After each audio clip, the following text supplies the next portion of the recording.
Working stiff Starcraft.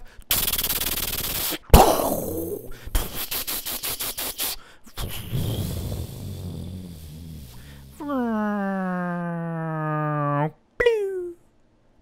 Blue. Bo bo bo bo bo bo bo bo bo. Boo.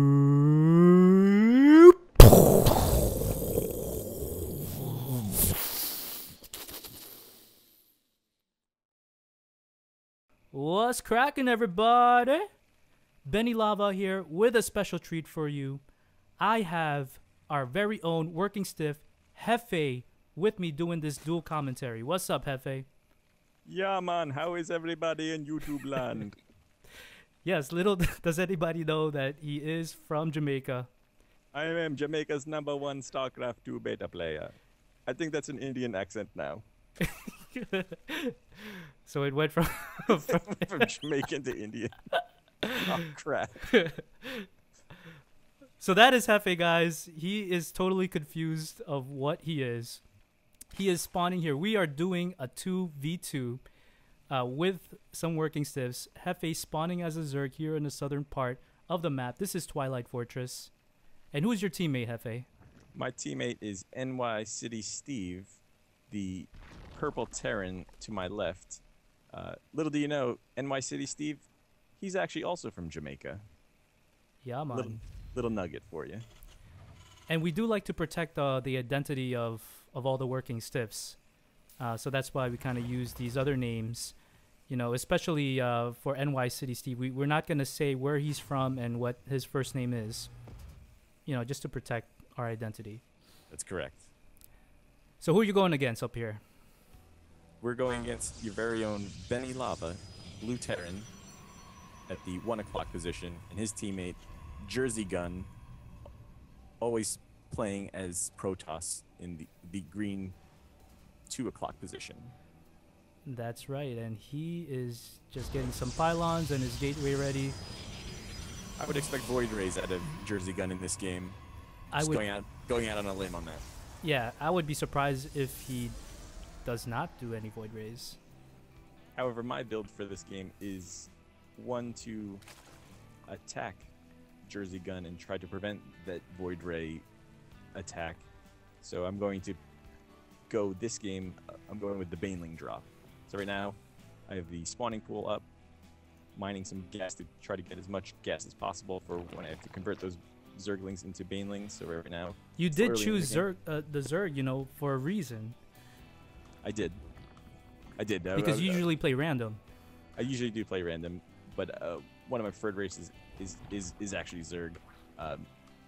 So this game in particular, I wanted to try out a new build and see how effective it would be. So right now I'm actually building my Baneling nest in the bottom of my base, and my second geyser is up, so should be throwing some drones in there momentarily. If we switch you are targeting JerseyGun, and I believe he has no idea what is coming. He's just doing his standard build, gateway with the cybernetic score. That's correct. The one thing that's hard about this map is that because the two players spawn next to each other, the wide open choke that's to the opening of their base usually is blocked off with a Terran or Protoss player. So in this case, we are going to have to utilize the Overlord drop in this particular map. So my Baneling nest is now complete. What are you up to? I do have minerals and gas, so right now I'm converting to a layer to try to get the upgrades for my Overlords. If we switch to the APM tab, you can see my teammate NYCitysteve averaging a pro level 10 clicks per minute, currently at 20, so looks like he's stepping up his game. I mean, yeah, this is like, people are not ready for this kind of APM. I mean, it might seem low, but he is just very, you know, effective in utilizing his clicks. So well, every clip counts. Pros usually are in the 100 to 200 range. We actually like to take our time and really think about our attacks before we make them. So it's not uncommon to see the current drop down to 0, because that's where we really get into thinker mode and say, what do I want to do at this exact moment? Let me think about it. Let me not click on anything. Give it a good 10, 15 seconds, and then say, you know what? I think I'm going to build another SUV, or in this case, an SUV. So Yeah, I mean SUVs do take some time to do so. You know, that time that you need to make that decision in order to build an SUV, whether or not to build an SUV, are critical moments in the game. It can totally change the balance. oh, I've seen games changed by the difference between one SUV or two. I mean, it's outrageous.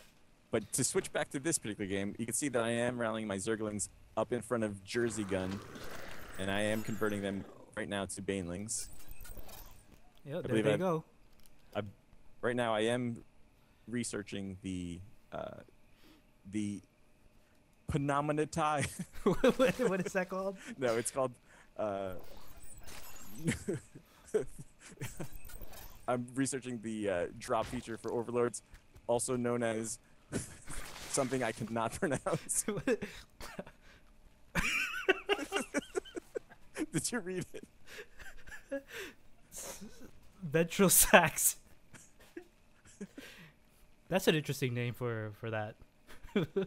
And it's gonna be very ironic as we The ventral sacs go along here. are definitely instrumental to the explosion of the Banelings. I mean, I think Zerg is a very sexual race, don't you think? Well, you know, they're feeding off of the queen. The way there's the whole creep factor. I mean, you can go. I've been to many beaches, and there's a ton of creeps on the beach, moving around trying to check out the ladies with their cameras. So you know, Zerg is certainly one of the stranger races in this game. And you know, the queen injecting and you know, stuff coming out of her puss.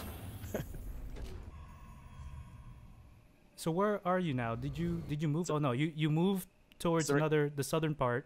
Right now, I'm rallying my troops over by the expansion just in case they were to send out one of their SUVs. Right now, I'm rallying up Overlords, Zerglings, Banelings. They're all flying to the 3:42 p.m. position. Yeah, I would say that's around maybe 350 maybe, because it's almost 4.